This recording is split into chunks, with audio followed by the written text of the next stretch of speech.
When I was working, like, the core of the retail, it's like, finish university. What am I going to do with this? I don't know. Yeah. I did bad choices with my university, and It's the the job case market with sucks. so many people going out of uni, and it's so sad. So I'm like, okay, well, at least I can get more hours now. Mm-hmm. So I'm working 5 or 6 days a week, and I did that for like 3 years.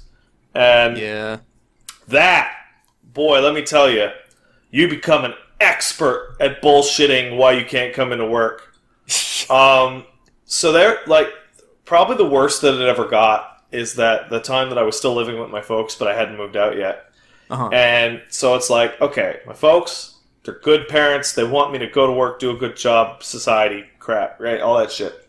Yeah. But so I'd hop on, and I lived off the island of Montreal, which meant crossing a bridge over a highway, which meant, and because I couldn't drive and didn't have money for a car, meant hopping on a bus that took 2 hours to get to work.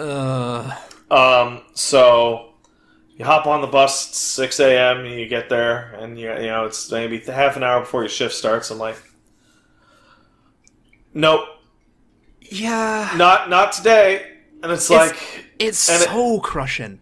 And like I'm sitting in the food court above my work. Like I am physically less than 10 feet away from the inside of my workplace because through the floor.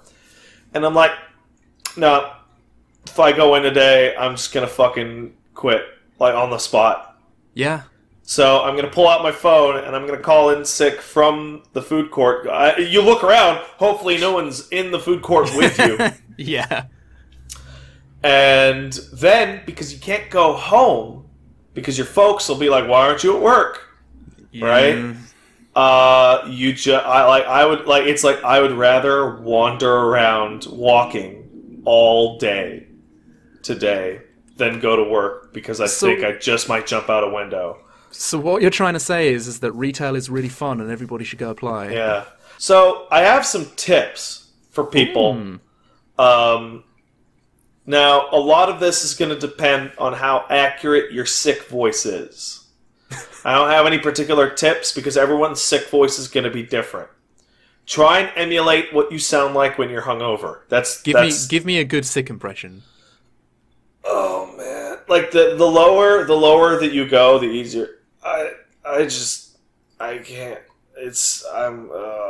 Right. I haven't done it. I haven't done it in many years, so it's bad. So, but more importantly than that is being sick is the worst excuse to get out of work because it is the most common and it is the one that is the most easily seen through.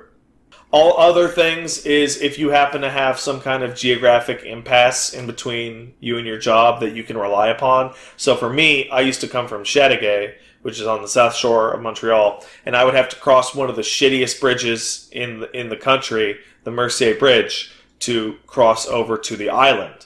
Now this is a traffic jam's like wet dream. So being like, the bridge is fucked up, can't get in, is like foolproof. There's no way around it. Sure. These are important things to maintain your sanity if you're working retail. I will say, for anybody who's listening who works retail, just God bless you. You're doing a great job. I'm so sorry. Unless you're that guy. The person who actually enjoys their retail job and uses that to shit all over everyone around them. The middle manager that loves being middle manager. I'm thinking of like, hey, we're going to need you to stay till 11 tonight. You go, well, not only am I not scheduled till 11, but I punched out. And it's like, who told you to punch out? You can't work now because it's illegal here to work after you punched out. Huh. And they go... I go, well, you did, because you set my schedule till 10. Yeah. Oh, you're going to get in trouble for that. Like, huh? What? Oh, my God. What? I hate you. I hate you so much. I hate you, die. Yeah, I'm glad you're pregnant, because it means you'll leave soon. Have you ever experienced a robbery of any sort? Well... Working in a grocery store, there's theft and there's robbery. theft is constant. And when I mean constant, I don't mean like once a day. I mean it is literally happening every second of every day. Well, right? then. Somebody is in the store, somebody is putting something in their pocket, or just straight up eating it in the aisles, or, you know, what have you. And that's why there's those dudes that just wander the store all day and grab somebody by the arm and is like, you're going to come with me. You know? God bless him. God bless him for doing a job well done. Now, robbery, I'm going to assume you are describing people come in, go give us the money, people leave. So, I don't have a robbery story for you. But what I do have is a fake robbery story for you. Oh. Which is the kind of thing, it's like, it is very important, as if you are a managerial staff at a retail location, that you explain and train your employees properly so that this does not occur. Yes. So, go to lunch. I go to lunch, and I didn't typically stay in the lunchroom. I usually went up to a food court and had a quiet lunch, right? Sure. Come back to the grocery store, and there are 10 cops standing outside the store's entrance with their guns out. Ooh. And they're all, like, in a ready pose. And then one guy just goes, okay, and they all run in and start yelling at everybody. And Frank, the manager, the head butcher, is just standing right there, and he's a giant man. Like, tall, physically intimidating, does MMA on the side. Like, he's the guy that is like, hey, we need to physically actually throw this person out of the store off their feet. Hey, Frank, can you come over? Right? Perfect, right? Send in Frank. And his name's Frank. How perfect is that?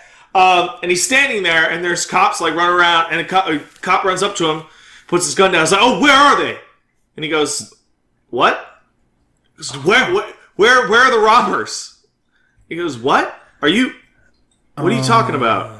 And the cop turns around and goes, you know, does the hand thing, and everybody calms down and holsters their guns. It's like, well, you guys tripped your silent alarm, and we rushed over here as fast as possible because we thought there was an armed robbery in progress. Fuck. And Frank goes, silent alarm? So it turns out, at some point, silent alarms got installed into all the caches. Oh, no. Management neglected to actually tell anyone that there were silent alarms. So someone just bumped it with their elbow when they reached down to pick something up that had fallen down. And it's like, what is the fuck? Why would you install a fucking alarm system that no one knows about and can't use? Working in retail. They'll never do it.